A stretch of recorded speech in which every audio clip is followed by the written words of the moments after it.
Bonjour les parents, bonjour les petits loups, bienvenue dans ce nouveau cours d'éveil judo, un troisième cours pour une troisième semaine. Donc dans un premier temps, j'aimerais un petit peu vous expliquer comment je fonctionne avec les éveils judo pour vous donner des clés un petit peu sur comment faire du judo à un enfant de 4-5 ans. Dans un premier temps, ce qui, j'imagine, pour vous va être le plus compliqué, ça va être peut-être de les motiver à la maison à faire du judo, parce qu'il n'y a pas le contexte, il n'y a pas le dojo, il n'y a pas les autres, il n'y a pas le professeur, donc bon, c'est possible qu'ils n'aient pas envie en fait. Pour que ça fonctionne avec les petits, il faut utiliser un langage très imagé. Les 4-5 ans, ils sont déjà très intelligents, ils comprennent absolument tout, mais ils évoluent dans un univers un petit peu différent du nôtre, ils ont vraiment une autre vision du monde. Ils sont beaucoup dans l'imaginaire et beaucoup dans l'affect. Donc il faut vraiment jouer sur ce côté imaginaire. D'accord? Donc plutôt que de leur dire bon bah Geoffrey il a dit pour s'échauffer c'est 3 minutes de pas chasser. Allez vas-y.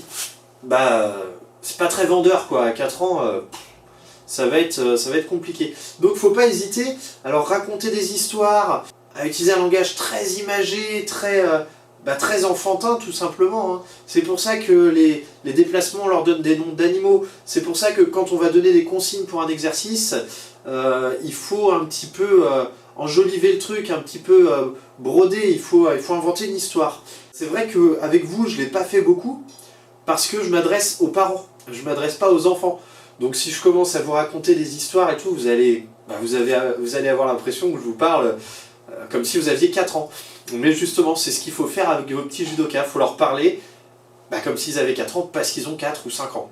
Donc, un langage très imagé. Il ne faut pas hésiter à utiliser l'imagination, à inventer une histoire pour l'exercice, à les mettre dans une espèce de petit jeu de rôle, hein, où ils se projettent, où ils s'inventent une histoire pour faire l'exercice. Il faut vraiment que l'exercice soit enveloppé de tout un monde imaginaire.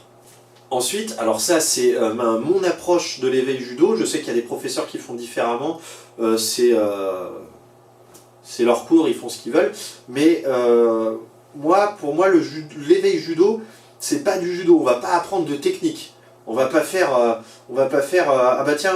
comment on fait un retournement et puis comment on fait après un contrôle latérocostal. Aucun intérêt à cet âge-là de ma fenêtre. Eux, ils sont là pour être préparés au judo, pour qu'on leur donne des billes, pour qu'on les prépare à être à l'aise dans le sport plus tard, à être à l'aise dans le judo. Donc on va travailler sur tout ce qui est habilité motrice fondamentale, habilité technique fondamentale, mais inclus dans du jeu, inclus dans tout ce monde d'imaginaire dont je vous parlais. Et bien sûr, le judo, ça ne se fait pas seul, ça se fait à deux. Quand ils seront grands, quand ils feront des randori, quand ils feront des combats de judo, ils ne les feront pas tout seuls, ils les feront à deux.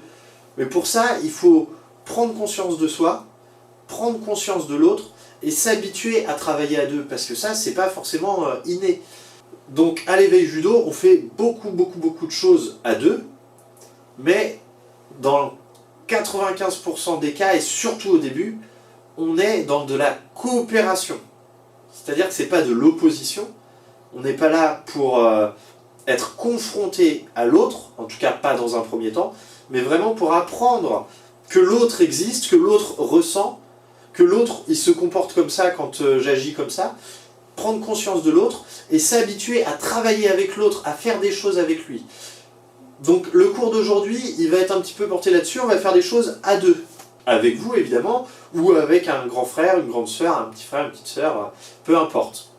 Plus tard, on commencera des jeux d'opposition légère, ça peut passer comme le jeu pour attraper le petit bout de ceinture qu'on avait accroché dans un cours précédent. Ça peut être aussi des oppositions mais avec un mannequin pédagogique, donc c'est de l'opposition avec un intermédiaire.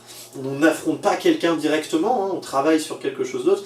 Et petit à petit, ça nous amènera vers des jeux où il y a un petit duel entre nos petits judokas, mais ils ne feront vraiment du judo que plus tard. D'accord ? Ça commencera en mini poussin avec le sol en ce qui me concerne.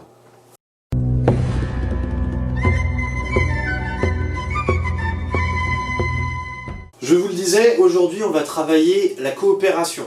On va travailler la motricité à deux. on va travailler la préhension. On va prendre conscience de l'autre et prendre conscience de soi aussi en même temps. Très bien, donc je vais faire du judo avec Anaïs, donc on fait un beau salut. Et on va pouvoir commencer. Donc comme je vous l'ai dit tout à l'heure, on va faire de la préhension et on va travailler à deux, on va faire de la motricité à deux, de la coopération. Donc dans un premier temps, on va faire le crabe à deux, en se tenant les manches avec Anaïs. On essaye de ne pas regarder ses pieds et on essaye de rester bien face à face. Là, on a nos deux nœuds de ceinture face à face. Bien sûr, hop, on peut se décaler, aller dans un autre sens, peu importe. On va pouvoir aussi, avec Anaïs, hop, le faire de côté. Donc là, on tient juste une manche. Allez, c'est parti. Donc comme je vous le disais, les petits loups, les éveils judo, eux, ils sont dans l'imaginaire.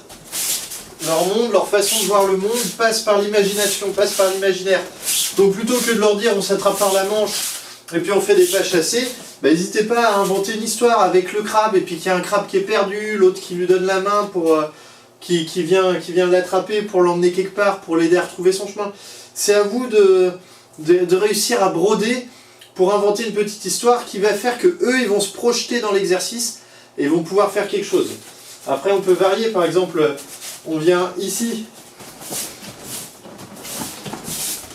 d'accord, puis on change les rôles.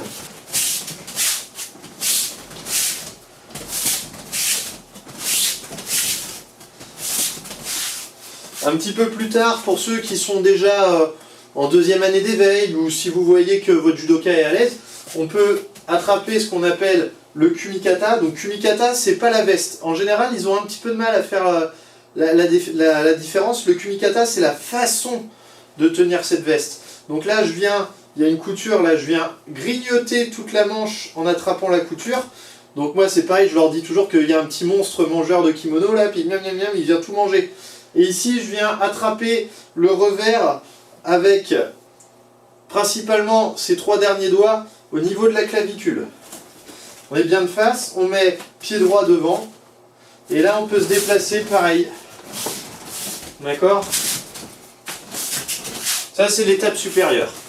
Donc cet exercice-là du crabe à deux, ce sont des variations sur le crabe qu'on a déjà fait ensemble. On va s'en servir d'échauffement pour cette séance. Donc avec une petite histoire qui va bien, on fait ça pendant 5-10 minutes à se déplacer dans la maison. On peut rajouter des obstacles, hein. Le crabe il enjambe quelque chose, donc il aide son copain à enjamber. Voilà, on se promène et il faut vraiment que ce soit une histoire, il faut que ce soit un jeu, il faut qu'il y ait de l'imagination là-dedans, il faut qu'on soit dans un monde imaginaire. Deuxième jeu pour cette séance, et là vous allez voir, on est vraiment en plein dans la coopération. Donc l'idéal c'est d'avoir un ballon, plutôt un ballon de baudruche. Moi j'ai pas ça à la maison, j'ai un ballon de rugby qui est un peu dégonflé.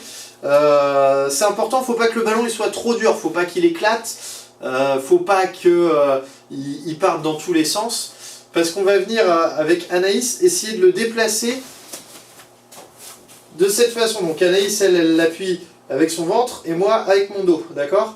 Et on va se déplacer comme ça. Donc encore une fois, il faut trouver une histoire pour faire ça. Je sais pas, c'est un œuf d'autruche, on veut le ramener à la maman autruche, mais il est trop chaud, on peut pas le toucher avec les mains.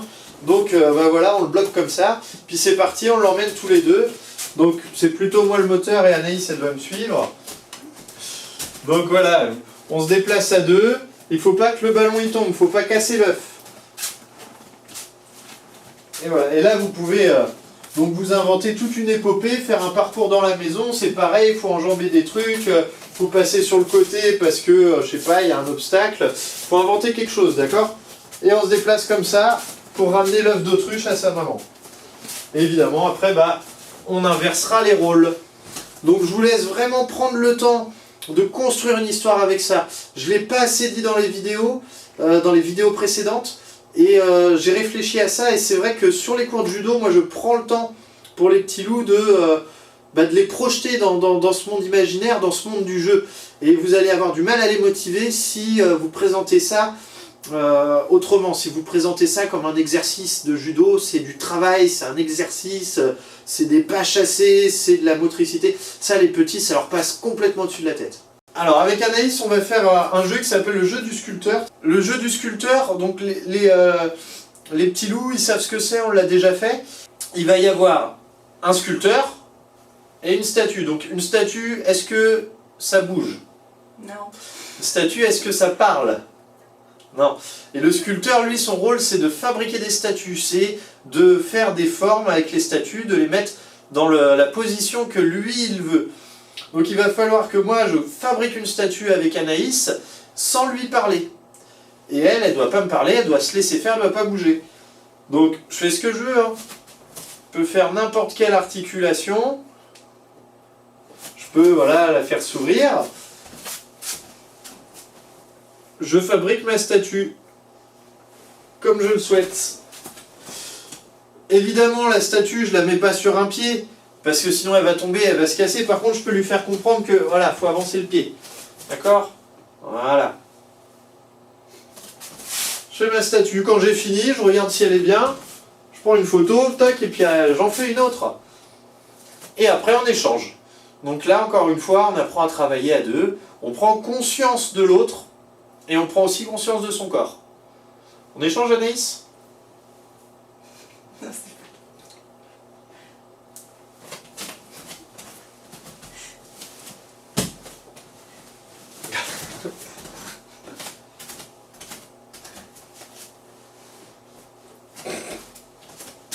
voilà. Très bien, un dernier jeu. Là, on va être sur de la préhension. On est toujours à travailler à deux. C'est le jeu de la ceinture. Donc Anaïs, elle est allongée par terre. Elle va poser ses mains au sol, fermer les yeux. Et moi, avec ma ceinture, je vais venir toucher le bout de son nez. Quand elle sent, hop, elle essaie de l'attraper avec les deux mains. Donc, faut être vif, hein.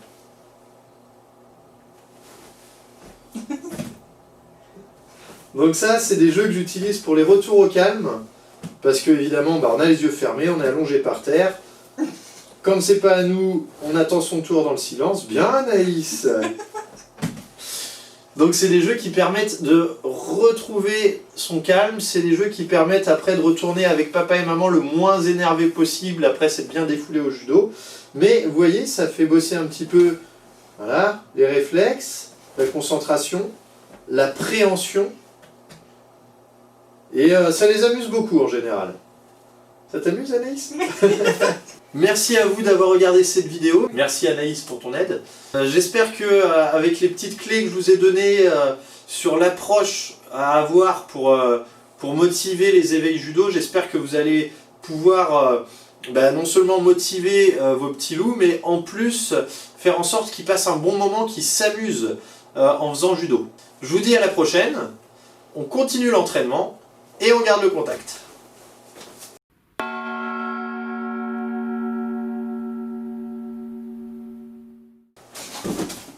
Il faut que tu fasses un effort.